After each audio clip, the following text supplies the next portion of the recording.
Hi there. I am in my car and I have a thought. And somehow, if I say it out loud while somebody's listening, it makes me feel as if the thought is seed that is helpful to someone right now. When it's bubbling up, I just try to catch it. Okay? So I have a thought and I just want to get it out there so that I don't forget. Okay, so here goes. So I was at piano lessons tonight. And for those of y'all who aren't in the inner circle, you may not know this. So here's the backdrop for why I'm in piano lessons. But the lesson is not about the piano lessons. The lesson is about what my piano teacher told me. And I just feel like I'm going to forget it if I don't get it out. So I've took piano lessons from the age of 5 to 15, maybe even another year or two after that. I can play a Bach 2-part invention, slap down the Chopin book in front of me. I'm good. Give me minuet and G, any of that. I got you. If you put me in church and you give me the chords, I can follow. I have the dexterity. Can't play by ear the way I want to, which is why I'm taking lessons. I want to be able to sit down at the piano, hear what I hear in my head, and get it out. I've said this for a long time. I've said that one day I want to write some music. I think I'm a good wordsmith, and sometimes those words need to be to song. I just want to free myself up. So I went to piano lessons. This man has tuned my piano for 20 years. And one day I said, "Hey, do you do piano lessons?" I was asking for one of my sons. And he said, "Yes, I do, but I'm really picky about who I do piano lessons with." And I said, "What do you mean?" He said, "Well, I only want to teach people who want to learn. So if your son really wants to learn, like I don't do kids whose parents are making them take lessons. I only want to teach kids who want to learn or adults. And you can have previous experience or brand new, doesn't matter. But I teach people who want to learn, no problem." And then it turned, I was like, "Oh, well, he don't want to learn. I'm trying to make him, he's naturally gifted, but he doesn't want to necessarily work that hard. That's okay." But then I was like, wait a minute, what about me? He's been tuning my piano for 20 years. I never asked him about piano lessons. Then he told me he has this method for teaching. And I'm thinking, what method could you have that everybody else don't have? He has a method that nobody else has. And it is the most basic, non-glorious, not shiny, low aesthetic method ever. He told me to bring him a binder. Here's my binder. The lessons, y'all, he just writes them down. He makes copies. He don't use no books. He's like, this is what I did to understand the piano, the instrument. I can read music too. He said, but I wanted to understand the instrument because once you understand the instrument, you can play anything. The lessons are 2 hours a week, 2 times a week. Because he said, if I can get you immersed in it, you'll connect the dots faster and you'll get where you need to go. His system involves immersion. Just like if you want to learn a new language, you can learn it in a book, you can learn it in a class, but you really learn it when you move to Mexico or Spain with Spanish or French, German. You learn it well when you go and immerse yourself. He like, we just don't have a lot of time. So tonight, we've had some stopping and starting. I've had some traveling out of town. He went out of town. The 2 lessons a week for 2 hours at a time was supposed to be 3 or 4 weeks. But we've been having issues. So I'm back at it. And I looked at him today and said, how long do I have to keep coming to her? I said, like, it's a big investment of time. I leave work early. You know, I look at the girls in the office and I'm like, it's 3:45. I got to go to piano lessons. And, you know, I'm thinking about all the things I need to do at the end of the day. I'm trying to make sure I start dinner. I mean, it's a whole thing, 2 times a week to disappear. And he loves his piano lessons so much, y'all. It's supposed to be a 2-hour lesson. We have gone for 3 hours sometimes. He'll be like, do you have a few more minutes? Because he gets so excited about it. Here's what I need you to understand that he said to me tonight. He said, when I asked him, how long do I have to keep coming twice a week? He said, the thing is, if we can just stay consistent, the stopping and the starting is what's making this take longer than it should. There are so many things in that. But all I could think was, I'm switching gears, is how my husband, when we go on a road trip, he wants to get there, okay? I want to stop and see all the things. He wants to get there. And so this is what I told my piano teacher. You're basically telling me what my husband would tell me if we were going on a road trip to Disney World. You're putting too much time and energy on the stops.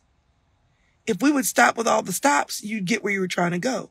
Because I asked my piano teacher, I've been to some people, Mr. Piano Teacher, who will teach some of the technical skills, but then they throw in a song so you can like feel some joy. Like I can play the song. He is hardcore tech. I need you to do your, I mean, I don't even know, your scale tone chords. I need you to do there's all these things. They're in the book. They're in the book. And it's just straight chord knowledge. That's it. I said, can I play a song? I said, I went somewhere one time years ago in my 20s where they taught you a principle, but then they gave you a song to play. They gave you a song to learn. And some of what you're trying to get me to do, which is recognize some of the chord names, they would let me practice in a song. And he said, but every time I stop to give you a song, we're delaying where we're trying to go. I would rather invest my time in giving you the tools so that you can get where you want to go than taking breaks to do things just to make you feel good. That's going to make the whole thing take longer.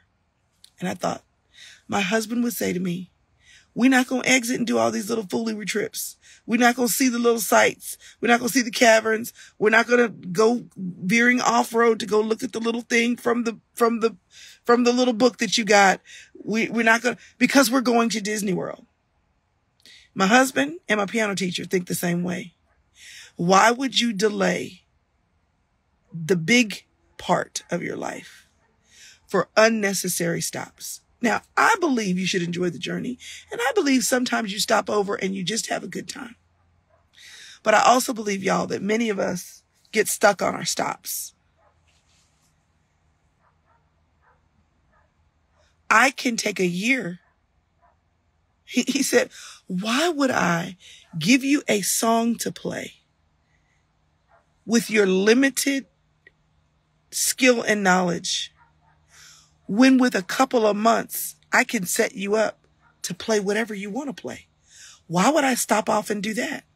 Why would something that takes 2-3 months take a year just so that you can have a little enjoyment? He said, I'll do that. He said, if that's what you want to do, I'll do it. But I'm trying to get you to Disney World. Sometimes, y'all, we mistake the exits and enjoying the journey for what really is delay, what really is, what's the word I'm looking for? Where you push something off till tomorrow, postpone, but that's not the word I'm looking for. Y'all know the word I'm looking for. Why would we delay? This is what happens when you say you want a certain man, but you keep stopping off.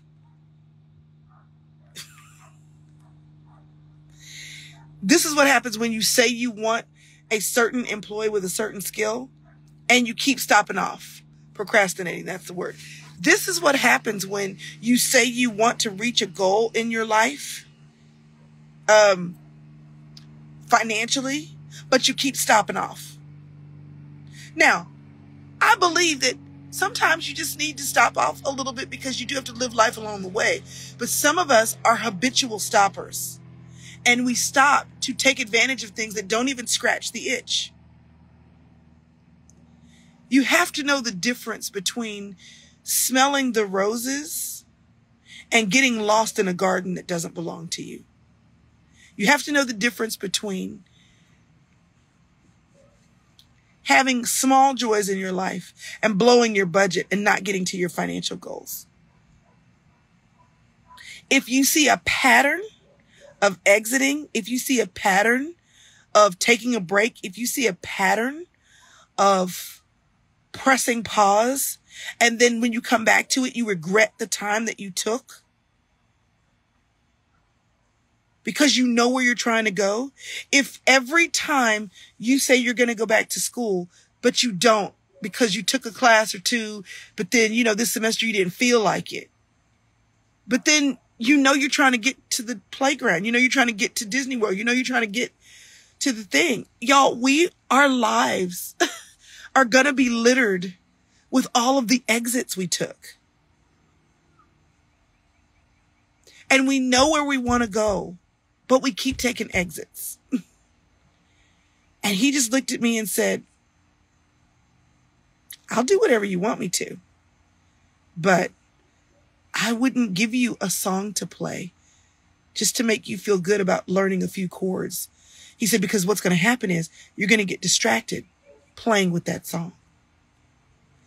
You're going to get so excited you can play it, and you're going to work on that song, and you're going to, want to get that song good when you could have been practicing the fundamentals. Some things in life, y'all, are just about the fundamentals. What I see in my life and what I see in so many lives of particularly young women, 25 to 35, maybe 40, is that you keep stopping off. You keep stopping off with the career. You keep stopping off in relationships. You keep stopping off with the church. You keep stopping off with your friends. You keep stopping off with your health. You just keep stopping off. And then what happens is then you are frustrated because you're not getting anywhere. But you never, and this is a big message of my whole life, okay? One of the messages that I find myself giving over and over again is that you have to be planted. You cannot keep hopping jobs every 6 to 12 months and expect to have a comprehensive, deep knowledge of anything because you're not staying long enough to be stretched. You have to stop breaking up with friends or relationships or ministries or small groups because there was conflict. You'll never learn what it really means to love. You'll never learn what it really means to be long-suffering with people. I'm not talking about abuse, and I'm not talking about, but sometimes in good relationships for the long haul, you will be triggered. A part of life is learning how to manage your triggers, and managing your triggers does not mean running from them every time they show up. Some of the things that you are looking at in your life as verifiable okie doke exits are actually you chickening out of staying on the road. You got to stay on the road. There are some things that you cannot get hopping around. You need to finish some of those books. You need to finish that Bible study. And I'm talking to myself. You know where you want to go, but you keep taking an exit because what is at that exit seems like a good thing, and then you stay a little too long. I feel like this is a whole message. I feel like this is the starter of a whole message because there's multiple times biblically where Abraham he stopped off and he stayed too long. And he knew where he was supposed to be going, but he kept getting off. I just need you to get in your mind what you want. I need you to get in your mind what you want. I need you to get in your mind what you dream of, what you hope for. And I need you to keep that in your mind. Keep it in front of you. So when you're tempted to exit, you remember that you have to ask yourself the question, is this exit worth the break of time when I compare that with getting with where I'm trying to go? Some exits you need to take. You got to fill up with gas. You need to get you some Chick-fil-A. You need to stop off and get some Starbucks. Why is everything about food? But it is. But sometimes, y'all, and you know what I'm talking about, you just should have never exited. And you knew it when you took the exit. You knew it. You were like, should I be getting off here? Maybe I shouldn't. You know those exits where they show you the sign and you think that whatever you want to eat, the Chick-fil-A, the McDonald's, the Burger King, the Panera, the Starbucks, whatever, you think it's right there. And then when you take the exit, you realize that it's a mile down the road, but you couldn't see that. And the sign said it's right here. And as soon as you realize that it's a mile down the road, you think, I should have never taken this exit. Before you take the exit, ask yourself the question, do I even need this right now? Hey there, I hope you're enjoying this content, and I hope that you are learning and growing as you sit and watch or walk and watch or whatever it is that you're doing when this content comes out. I want to make sure that you know about 3 things. Count them. 1, 2, 3. 3 things. Number 1, mark your calendar for January the 5th and 6th. I'm hosting the Sister Circle Live. It's going to be a combo of worship and also live podcast recordings and also networking. It's going to be amazing. You can go right now to thesistercircle.com/live for more information or to register. Number 2, if you are trying to get your whole life together, did you know I created a planner? It is the Full Circle Planner, and it is a quarterly planner because I believe in 90-day sprints. You can buy 1 quarter or you can buy all 4 quarters with. They're all different. We even have a set of yellow bound book, special edition, limited edition, that's available for a bundle of 4. But they're going fast and I want to make sure you get yours. So if you are interested in actually moving the needle forward and having some built-in accountability, get my planner. Not only is it a planner, but it's a coaching journal as well. You have a lot of quotes and questions from me to get you to thinking. Here's the 3rd thing I need you to know about. The Inner Circle is amazing and it is open, but it's not going to stay open. On January the 8th, the doors are going to close for our community, coffee, and connection level guests. So if you are interested in the Inner Circle or you want to know more about it, go to thesistercircle.com/inner circle. I would love to have you in there because this year we're going to have a growth plan and a development plan where every month you know what we're teaching. It's emotional health and getting rid of anxiety. It's relational health. It's financial freedom. It's spiritual growth. It is looking at the areas of your life and saying, how can I build a life that will last and that will be steady in the midst of chaos, because sometimes life is chaos. So I don't want you to forget about these 3 things. The event in January, the Sister Circle Live, January 5th and 6th, the planner, get yours while they last. And then the 3rd thing is the Inner Circle. If you want to be committed to growth this year, then I want to be committed to you. You can go to thesistercircle.com/inner circle for more info. Well, anyway, I didn't want to take up too much of your time, but I wanted to make sure you knew what was happening. So now that you know what is happening, as Fred Sanford would say, let's get back to our regularly scheduled programming. He sat there, y'all. My piano teacher is a 70-year-old man who started learning how to understand the piano as an instrument when he was in his early 40s. He's disabled. He had polio as a child. He said my wife would leave for work and I'd sit down at the piano and I was determined to master it. And I would spend 3 and 4 hours a day combing through my books and trying to make it make sense to me. I could read the notes on the page, but I wanted to understand it like I saw other people understand it. He said, I knew music, but I wasn't a musician. And then I sat down every day, 3, 4, 5 days a week, and immersed myself in the thing I wanted. And when I invested in the end result, then who I needed to be rose to meet me.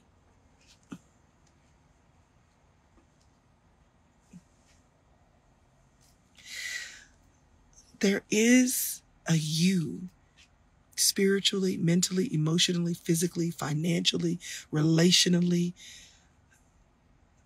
that wants to rise to meet you, the you are right now, but you'll never get to her if you keep taking exits. So what does this mean? Whatever vision you have for your family, quit taking exits.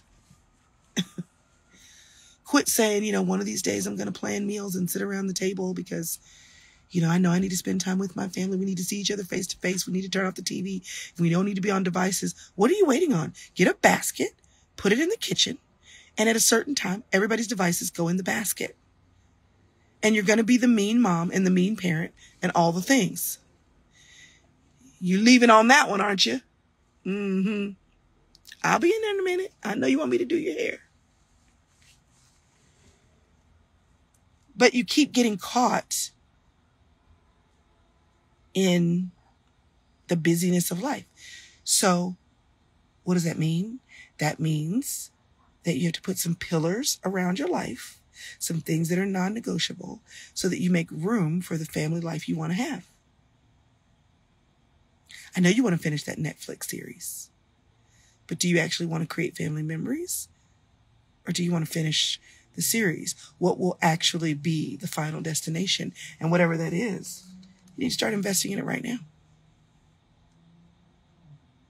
Or maybe you want to be prepared so that if you get hit by a bus one day, all of your affairs are in order. We taught a whole class in the inner circle recently about, we called it the death book. I think we changed the name to something else now that sounds more enlightening. But we all know. We know that stuff is scattered around. We need to put it together. We've seen it happen when somebody passes away and then they didn't have their stuff together. We've seen it. What are you waiting on?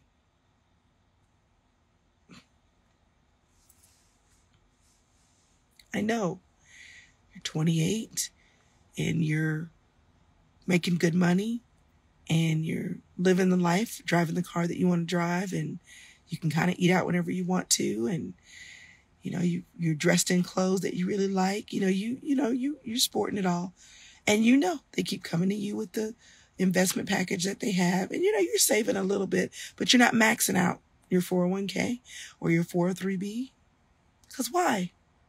You're young. But aren't you going somewhere?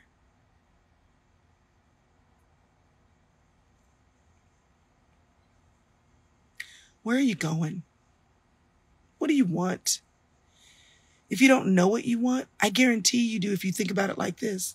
Every time you're scrolling on social media and you have a heart ping because you see what they have that you don't, that's what you want. But are you working for it? Are you working for it? I have 195,000 miles on my car. I have put lots of money into my car this year. My car is 11 years old, 12 years old. $195 is not too bad for 12. Everybody in my life says, Chrystal, girl, when are you going to get a new car? Your car is in the shop again. When are you going to get a new car? I don't want that bill because I know where I'm going. I have 2 kids that are about to be in college. Because of all the things that have happened health-wise in our family over the last 10 years, we were not able to keep up the way we wanted to. We have ground that we have to catch up on. So I can make sure the kids get to college. I can make sure we're saving for retirement. Or I can have a new car. Where am I going? I want to live life. I want to have ease at some point when I'm older, and I want to leave a legacy for my family. So you want to know what that means? The car can wait. What are you exiting for that can wait?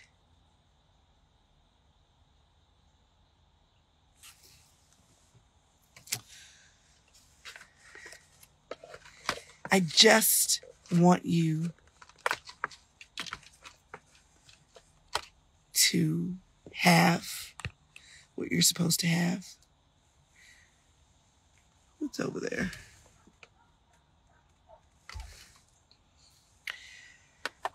And I want you to have all of it, and I want you to enjoy it.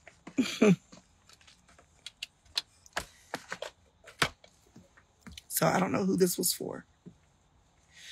But why would you exit and waste time on things that don't actually get you where you want to go?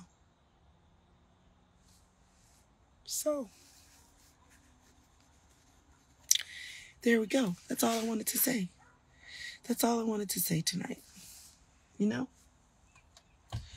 That's all I wanted to say.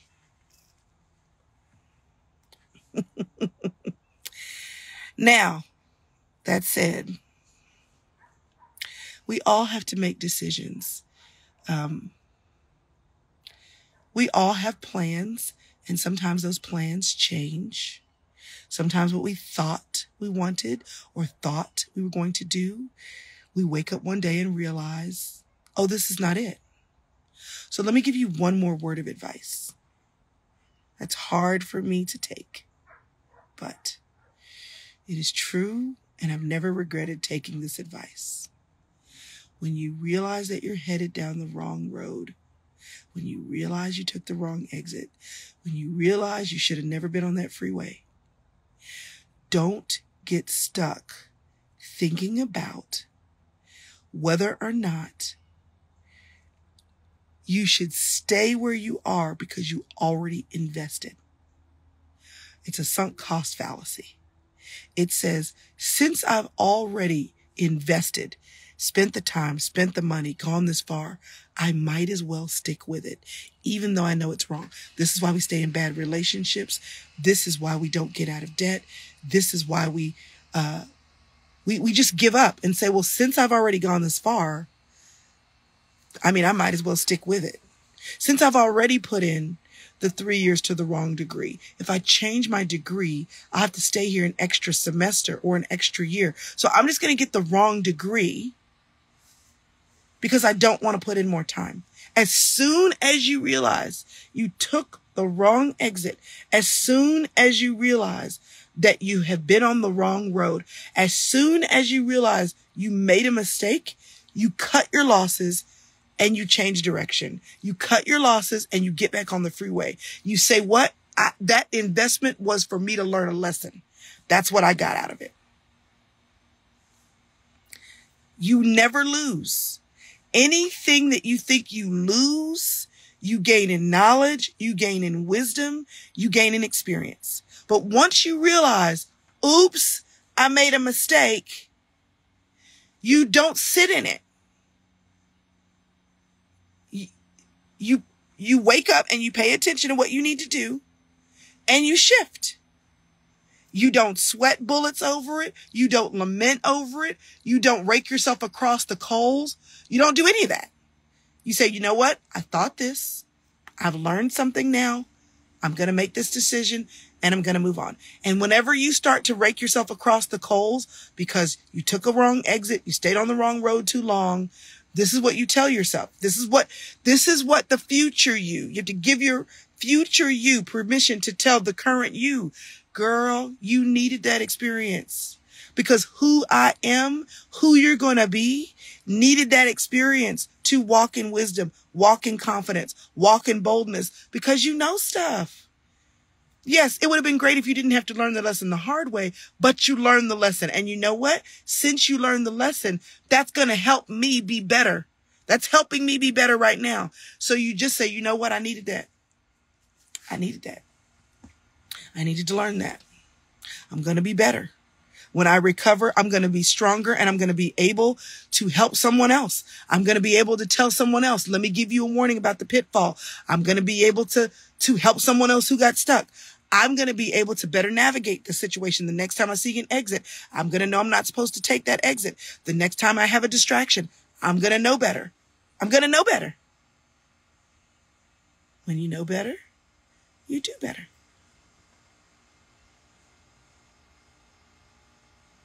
So let me give you some very practical things, okay? Because I just saw a question in the chat. What about those who don't know they're on the wrong highway? I believe, and I believe this from the bottom of my heart, okay? If you will follow God, if you will pray, if you will crack open your Bible and read it, He'll let you know. You are not powerful enough to get in the way of what God wants to do in your life. Screw it up. Okay? But let me just give you some things. If you are living with Him and you're not married to Him, you're on the wrong road. If you are stealing time from work because you're just clocking time and not doing your job, you're on the wrong road. If your numbers and your blood work are going the wrong direction because you can't stop eating what you enjoy, you're on the wrong road. If you have foul words coming out of your mouth all the time because you cannot control your anger or because you're that hurt, you're on the wrong road. If you have no ability to love people well because you have been so traumatized by other people not loving you well, you're on the wrong road because community matters for life. If you're not in church, you're on the wrong road. Somebody's church somewhere. If you are not doing something that develops you personally, whether you're in school or whether you're reading or whether you are stretching and trying new things, you're on the wrong road. If you don't spend quality time with your children, and quantity time with your children, you're on the wrong road. If you never have anything positive to say to your spouse, you're on the wrong road. If you are always out of money, always chronically in debt, if you never have enough, if you're here in America, you are wealthier than the majority of the people around the globe. You're on the wrong road. If you are constantly sick and never going to the doctor, you're on the wrong road. Let me tell you, if you're on the right road, you're on the right road, even if you don't have the answers, if you are seeking the right answers, you're on the right road. If you are always trying to better yourself and asking other people, how can I grow? How can I learn? You are on the right road. If there is something, not everything, but something in your life that you are better at this year than you were last year. If you're always in a cycle with the same stuff, wrong road. There ought to be something in your life that's sprouting fruit, something in your life that is nourishing you or other people. There ought to be signs of life and signs of fruitfulness and signs of growth. If you see signs of growth, I don't care how small they are. Don't we get excited if a seed breaks ground and grows an inch tall? We see signs of life. You don't have to be a corn stalk in order to be alive and moving forward. Signs of life, personal development. If you are holding your tongue when you want to lash the people in your life and slice them across your neck, but you know that nothing productive is coming out of your mouth and you are willing to hold your tongue until you have better, more constructive words, you are on the right path. If you work to get the job done, even when you're not necessarily getting paid for them extra 15 to 20 minutes, you're on the right road. If you seek to be above reproach, if you seek to do not just what you're asked to do, but you go beyond the also principle, my friend Debbie Titus used to say, you're looking for what else you can do and not looking for what you can get away with doing, you're on the right road. When you are able to not just take care of your needs, but have a little bit extra in your pocket to notice the needs of others, you're on the right road. When you are sitting at a restaurant and the person who's serving you is having a bad day, but you notice their name on their name tag and you make sure you know your server that day is seen and loved and cared for. You care about their name, you care about their life, and you leave them a little extra in their tip and say God loves you, you're on the right road. You don't have to do this to an extravagant degree. You just need little signs that I am making moves in my life. If you don't have a regular prayer time early in the morning, late at night, but listen, while you in your car on your way to work, you turn off the radio. And if you got to holler at God because your life is so hard and so challenging, you're on the right road. You don't have to be perfect. You just need to be headed in the right direction. You're on the right road if you tell your kids you're sorry. You're on the right road if you know you're jacked and you go get therapy so you can be better.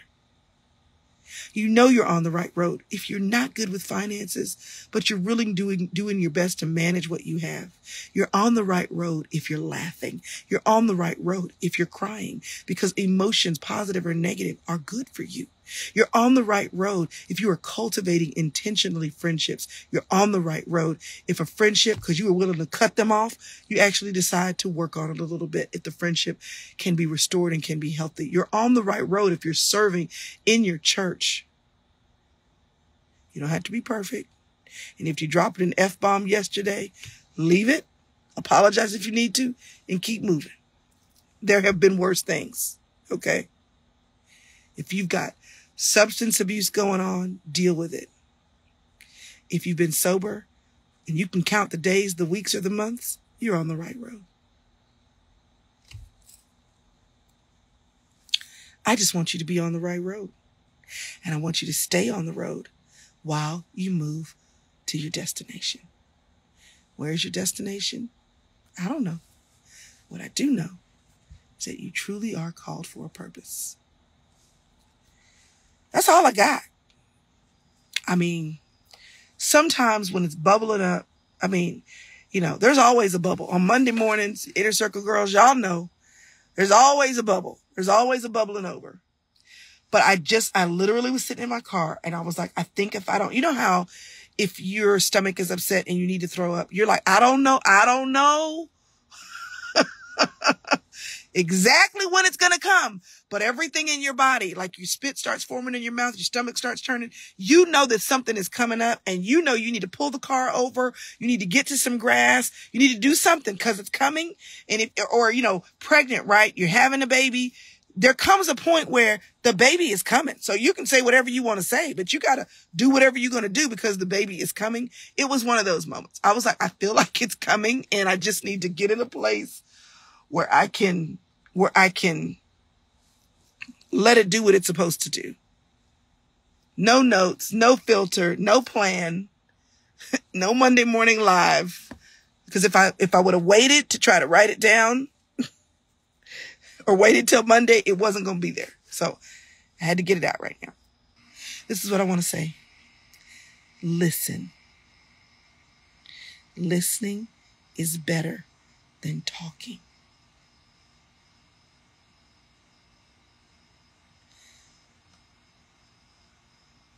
Everybody has something to say. And the Bible says something about that. In the presence of words, things are jacked, basically. Some of y'all are talking too much and telling me all the things you know. You need to listen. You need to ask questions. I think that the greatest travesty of a generation is that they think they know everything. If you don't ask questions, if you don't sit at somebody's feet, if you don't get the wisdom, you will have lost what somebody has gained 20 years ahead of you. I tell my kids all the time, the job that I have as a parent is to give you information so that you don't have to take 20 years to get the information. If you listen to the information I already got, I'll save you time. The reason why kids don't do that, the reason why teens don't do that, the reason why 20s or 30s won't do it, is because they think they know everything. Be quiet. I don't mean don't talk. I'm saying assume the learning position. And I say the same thing about myself. But because we have Google and the internet, everybody thinks they know everything. There are just things you don't learn until you've been here a while. So I just want y'all to get wisdom. What does Proverbs say? Wisdom is crying out in the streets. She is saying, listen to me. I want to save you heartache and trouble. But people are too busy having a good time. She's like, come here. Let me give you what you need to know. People think they know it all.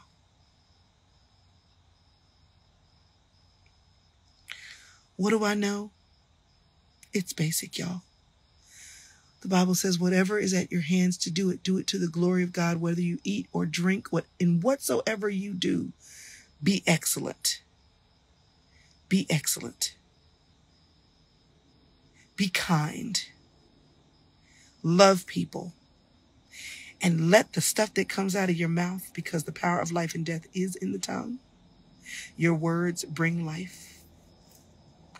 Inner Circle girls, y'all know we talked about this already. Be careful of what comes out of your mouth. Okay.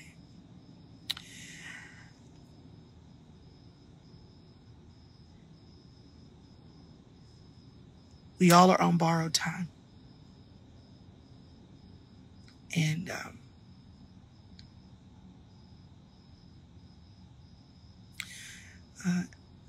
Inner Circle girls, we're going to tackle a few things soon.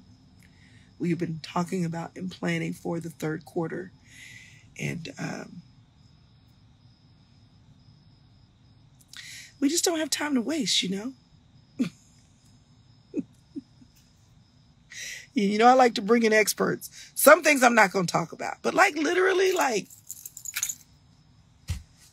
can Christian women, you know, have some real conversations about sex, please? Like, for real. Can we not be churchy about it and just everybody else talking about it? There ain't no reason why we can't. We got to go somewhere else to get information that ain't correct. Like, this is stupid. You know, it's just stupid. See, y'all you're getting me going. I gotta stop.